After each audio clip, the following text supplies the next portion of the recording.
காலை எழுந்தவுடன் புது கிருபை தாங்குது. வாழ்நாள் முழுவதும் மகிழ்ச்சிக்குள்ளே நடத்துது. காலை எழுந்தவுடன் புது கிருபை தாங்குது.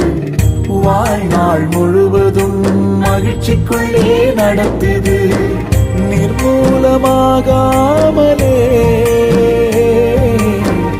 இதுவரை காத்தீரையா.